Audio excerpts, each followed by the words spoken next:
बिस्मिल्लाहिर्रहमानिर्रहीम। Real issues में इरफान अली बुगे तरफ़ां भली कार। नाज़रीन, उत्तर सिंध के इंतहाई अहम ज़िले कशमोर एट कंदकोट में हालतूं इंतहाई गंभीर थी वयूं आहिनि। अमन अमान जी सूरत-हाल इंतहाई ख़राब थी चुकी है ऐं हाणे नौबत ऐसी ताईं अची पहुती है जो उतां जा जेके शरीफ़ शहरी आहिनि उहे पुलिस तरफ़ां तहफ़ुज़ न मिलण सबबि लॾ पलाण करण ते मजबूर थी विया आहिनि। हिन वक़्तु बि कशमोर कंदकोट जा 30 खां वधीक रहवासी धाड़ेलनि वटि मुग़वी बणियल आहिनि ऐं ॿियनि ज़िलनि तोड़े ॿियनि सूबनि सां तालुक़ु रखंदड़ मुग़वियुनि जो तादादु जेको ॿुधाए पियो वञे उहो 200 खां वधीक आहे, जेके कशमोर ऐं कंदकोट ज़िले जे कचे वारे इलाइक़े में मौजूदु धाड़ेलनि वटि बांदी बणियल आहिनि। समूरी सरकारी मशीनरी ऐं पुलिस इन्हनि बदमाशनि इन्हनि धाड़ेलनि आॾो असांखे बेवस नज़र अचे थी। इन हवाले सां अचो त पहिरीं रिपोर्ट ॾिसूं था। असांजे कंदकोट कशमोर ज़िले जे रिपोर्टर पीर बख्श बंगवार ऐं गौसपुर जे रिपोर्टर बरकत भइयो इन हवाले सां हिकु रिपोर्ट तयारु कई आहे। त पहिरीं अचो त हीअ रिपोर्ट ॾिसूं।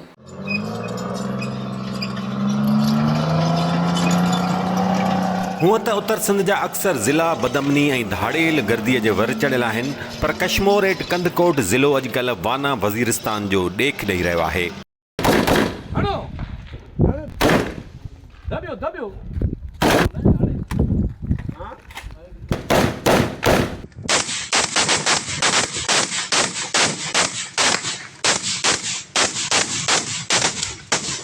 पुलिस ज़िले अंदर अमन क़ाइमु कराइण में नाकाम थियण सबबि ज़िले जा लखें रहवासी ॼण त धाड़ेलनि जे रहम करम ते आयल आहिनि।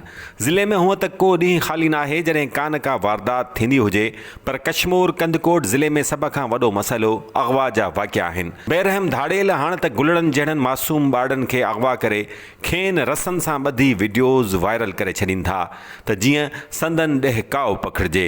पुलिस जी नाकामी ऐं गैर संजीदगीअ सबबि धाड़ेल बिना ख़ौफ़ जे अग़वा कयल माण्हुनि खे ज़ंजीरुनि में जकड़े मथनि तशद्दुद कंदे वीडियोज़ सोशल मीडिया ते छॾीनि था त जीअं खेनि जल्द खां जल्द भुंग मिली सघे। हूअं त हिन वक़्तु कशमोर कंदकोट ज़िले जा 35 खां वधीक रहवासी कचे जे धाड़ेलनि वटि मुग़वी बणियल आहिनि, पर चयो वञे थो त कचे में हिन वक़्तु बि मुख़्तलिफ़ इलाइक़नि जा 200 खां वधीक माण्हू इन्हनि धाड़ेलनि बांदी बणाए रखिया आहिनि। कंदकोट वासी मासूम बालक फरहान सुमरे जी वीडियो त दिलि ॾारे छॾे थी, जंहिंखे रहम हया शर्म ऐं इंसानियत खां आरी धाड़ेलनि रसनि सां ॿधी वीडियो ठाहे पंहिंजे लेखे वॾी मुड़सीअ जो कमु कयो आहे। पर अफ़सोस जो हिन मासूम बचिड़े जी हिन हालत में ठाहियल वीडियो बि पुलिस सिक्योरिटी इदारनि, सिंध सरकार, वॾे वज़ीर ऐं IG समेत ॿियनि इख़्तियारनि खे सूरत हाल जी संजीदगीअ जो अहसास नथी ॾियारे सघे। कशमोर कंदकोट ज़िले मां हिन वक़्तु मज़हर, शफ़ीक, जमशेद, मुखी, जगदेश कुमार समेत ज़िले जा 35 खां वधीक आम शहरी धाड़ेलनि वटि बांदी बणियल आहिनि, जिन में मासूम ॿारड़ा फरहान सुमरो, अज़ीम मीणक ऐं जयदीप कुमार पिणु शामिल आहिनि। इन्हनि धाड़ेलनि जे निशाने ते वॾेरनि, भोतारनि, बासरनि ऐं ताक़तवरनि बदिरां आम ऐं कमज़ोर शहरी आहिनि, जिन खे हू वॾी आसानीअ सां अग़वा करे वञनि था। छाकाणि त ज़िले जा रहवासी वॾी पुलिस नफ़री सरदारनि ऐं भोतारनि जे हूंदे बि ॼण त निधण का बणियल आहिनि। सरकार जो सॼो ज़ोर रगो पुलिस ऑफिसरनि जूं बदिलियूं करण ते आहे। कशमोर कंदकोट ज़िले में अमन क़ाइमु करण ऐं शहरनि खे तहफ़ुज़ ॾियण में सरकार जी संजीदगी नज़र ई नथी अचे। जेके ऑफिसर SSP तौरु बदिली थी अचनि था, उहे रगो या त वॾियूं दावाऊं कंदा रहनि था या वरी पके ते गाॾियूं घुमाईंदे वीडियोज़ ठाराए इहो तासुरु ॾियनि था त उहे धाड़ेलनि ख़िलाफ़ु वॾो एक्शन करे रहिया आहिनि, पर नतीजो निल बटा निल आहे। वेतर ॾींहों ॾींहुं बदमनी चोट चढ़ी रही आहे, धाड़ेल गर्दी वधी रही आहे ऐं ज़िले जा रहवासी ख़ौफ़ हिरास जो शिकार आहिनि। नाज़रीन, कशमोर कंदकोट ज़िले में अमन अमान जी बिगड़ियल सूरत हाल जे हवाले सां रिपोर्ट तव्हां ॾिठी। न रुगो कंदकोट शहर पर ज़िले जे नंढनि वॾनि शहरनि ऐं ॿारहाड़ियुनि मां माण्हू लॾ पलाण करण ते मजबूर आहिनि। इतला आहिनि त केतिरा ई हिंदू ख़ानदान अमन अमान जी बिगड़ियल सूरत हाल सबबि अग़वाकारियुनि खां तंग अची भारत लॾ पलाण करे विया आहिनि। अहिड़ियूं वीडियोज़ पिणु सोशल मीडिया ते वायरल थी चुकियूं आहिनि। गौसपुर मां बि केतिरा ई ख़ानदान, न रुगो हिंदू पर मुस्लमान ख़ानदान पिणु लॾ पलाण करे हलिया विया आहिनि, पर सरकार इन मामले खे संजीदा वठण लाइ तयारु न आहे। IG सिंध तरफ़ां रुगो दौरा कया विया, पर पुलिस खे जंहिं तरीक़े सां कारवायूं करणु घुरिजनि, जेको एक्शन करणु घुरिजे, उहो असांखे नज़र नथो अचे। बहरहाल इन समूरी सूरत हाल ते कंदकोट ज़िले जे मुख़्तलिफ़ इलाइक़नि जे रहवासियुनि असांजे रिपोर्टर सां ॻाल्हि ॿोल कई आहे। संदन छा चवणु आहे, छा मुतालबो आहे, अचो त संदन ॻाल्हियूं ॿुधूं। कश्मीर ज़िले के मुख़्तलिफ़ शहरनि जीअं गौसपुर में भी जेको आहे सो बदअमनी ते ज़ाब्तो नाहे अची सघियो। ॾींहुं ॾिठे जो गौसपुर शहर में अगवा फुर्र धाड़ा रोज़ जो मामूल बणियल आहे, पर पुलिस जेको आहे सो ख़ामोश तमाशाई बणियल आहे। अहिड़े बदअमनी बाद जेको हिंदू वापारी आहिनि उन जेको आहे सो हिकिड़ो गॾिजी फ़ैसिलो कयो आहे। केतिरा ई कंदकोट मां हिंदू बिरादरी जेको आहे सो पाकिस्तान खे अलविदा करे भारत जेको आहे सो लॾ पलाण करे विया आहिनि, जंहिं बाद हज़ारनि जी तादाद में केतिरनि ई जेको आहे सो हिंदू बिरादरी जेको आहे सो उते उन्हनि जा वीज़ा उते पेंडिंग में पियल आहिनि। अचो त हिन जेको आहे सो हिंदू बिरादरी जे वापारियुनि सां ॻाल्हायूं था त आख़िर कहिड़ा कारण आहिनि जो तव्हां जेको आहे सो पाकिस्तान खे छॾे भारत लॾ पलाण करे वञो था। पहिरियों त असांजी सिंध असांजी अमड़ आहे। अमड़ खे कोई छॾणु न चाहींदो आहे, पंहिंजो घर कोई छॾणु न चाहींदो आहे। बसि इहे 6 महीना साल थियो आहे जेको असांजे ज़िले में बाहि भरी वई आहे। सम्झ में नथो अचे त आख़िर कंट्रोल छो नथो थिए। पुलिस टोटल नाकाम थी वई आहे। असांजे तर जा जेके असांजा नुमाइंदा आहिनि, सम्झ में नथो अचे उहे अलाए छो चुप करे वेठा आहिनि। अलाह उनखे हिमत ॾींदो का असांजे लाइ ज़िले लाइ कुझु कोई करण लाइ को तयार ई कोन्हे। सम्झ में नथो अचे असांजे ज़िले खे ईअं पुठिते छो करे छॾियो अथऊं। न घर खां ॿाहिरि था निकिरी सघूं, न को ॿार खे 7 बजे खां पोइ असां कंहिं सौदे सूद लाइ वठी था सघूं। SP साहिब खे, वज़ीर आला साहिब खे, बिलावल साहिब खे ख़ासि करे त महिरबानी करे जीअं तव्हां ॿाहिरि दौरा कयो था, असांजी हिकिड़ी सिंध अंदरूनी सिंध जो बि दौरो कयो, ॾिसो त छा आहे। असां वापारी माण्हू, असांखे सिर्फ़ु ऐं सिर्फ़ु अमुन खपे, ॿियो असांखे का शइ न खपे। हिते यकीन कंदव असांजा ॿार जेके ॿाहिरि पढ़ंदा हुआ उहे ॿार हिन वक़्तु घर वेठा आहिनि थिया, पढ़ाई खां सफ़ा।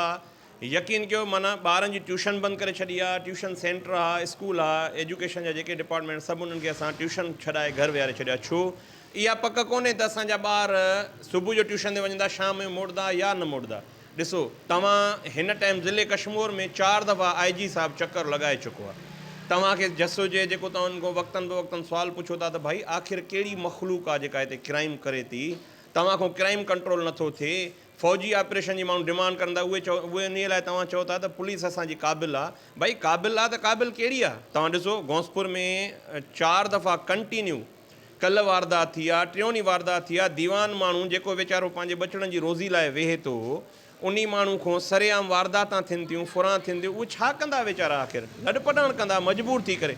अच्छा तव्हां ॾिसो हिस्ट्री, कल्ह 3 ॾींहं असां वेठा हुआसीं, कुझु दोस्त उन जेकबाद मां जेकी फैमिलियूं वयूं न, यकीन कंदव उहे अॼु ताईं उते बि रोईंदा पिया आहिनि थिया। स्टेशन ते अलविदाई महिल त कोन रुना, भले रुना, पर उते बि वीचारा रोईंदा। उहे चवंदा त असांखे अहिड़ो माहौल असांखे उते कोन मिलंदो, पर छा कनि, मजबूर आहिनि। SSP इरफान समो साहिबु आयो आहे, जॾहिं खां आयो आहे त उहो चए थो नो कंप्रोमाइज़। बाबा कंप्रोमाइज़ त तव्हां न कंदव कंहिंसां, पर कुझु क्रिमिनल मारे त ॾेखारियो, कुझु आलाए त ॾेखारियो, लेटाए त ॾेखारियो। आख़िर असांखे कुझु ख़बर त पए त तव्हां कंप्रोमाइज़ वाक़ई नथा कयो। यकीन कयो तव्हां माण्हुनि जी एॾी पासपोर्ट्स ॾिनल आहे वीज़ा जे वास्ते, तव्हां तसवर नथा करे सघो। भाउ जेकॾहिं दीवान हितां छॾे अव न, कारोबारी माण्हू जेकॾहिं कंहिं बि मुल्क मां छॾे आहे त उन मुल्क खे वॾो धचको लॻो आहे। कोई भी ताजिर जेको हिंदू ताजिर आहे, कोई भी ताजिर महफ़ूज़ न आहे। रोज़ ॾींहं ॾिठे फुर धाड़ा अगवा जेको आहे मामूले मुताबिक़ बणिजी वियो आहे। ऐं जेको कारोबारी माण्हू हूंदो त उहो त ज़ाहिरी आहे, जिते अमुन हूंदो उते ई रहंदो, हिते अमुन न आहे। त इन करे माण्हू हितां बेज़ार थी करे जेको आहे लॾ पलाण शुरू कई अथऊं। काफ़ी माण्हू लॾे विया आहिनि, ऐं काफ़ी माण्हू जेको आहे लॾण जूं तयारियूं करे रहिया आहिनि। उहे पंहिंजी पासपोर्टां जमा करायूं अथऊं, जेको आहे उहे चवनि था असां हितां लॾे करे इंडिया हलिया वञूं, उते पंहिंजो हिकिड़ो सुठो गुज़र बसर कयूं, ऐं जेको आहे पंहिंजो अमुन अमान रहूं। असां इहो ई जेको आहे पंहिंजो मुतालबो कंदासीं CM ऑफ सिंध खां, आर्मी चीफ खां, त भई असांजे कश्मीर ज़िले खे अमुन अमान बहाल करायो वञे। त न असांखे रोड खपनि, न को रस्तो खपे, न ॿी का सहूलियत खपे तव्हांजे तरफ़ां, सिर्फ़ु असांखे अमुन खपे। असांजे लॾण जो मेन रीज़न इहो ई आहे त ॾींहं ॾिठे जो बि 3 ॾींहं असांजे हिकिड़े मेडिकल स्टोर वारे खां ॾींहं जो 2 बजे जेको आहे अची करे गन पॉइंट ते उनखां जेका कैश हुनजी मुरादी पई सभु खसे था वञनि। न को अमुन आहे, न बि न माण्हू निकिरी थो सघे। शाम जो 6 खां पोइ शहर ईअं थो थी वञे ॼणो को सफ़ा खंडर में था रहूं। ॿियो त ठहियो असां मज़ूर माण्हू बि हिन वक़्तु माना अगवा थी विया आहिनि। मज़ूरी जेके कंदा आहिनि डेली कमाए खाइण वारा, उन्हनि जो अञा ताईं को ॾस पतो न आहे। महीने खां मथे थी विया। असां मज़ूर माण्हू ॾाढा परेशान आहियूं। अॻे वेंदा हुआसीं ॿाहिरि कमाइण लाइ, हाणे जेका ख़ौफ़ थींदो आहे त बाबा ॿाहिरि कीअं वञूं कमाइण लाइ। मज़ूर माण्हू बि असां एॾो परेशान थी विया आहियूं।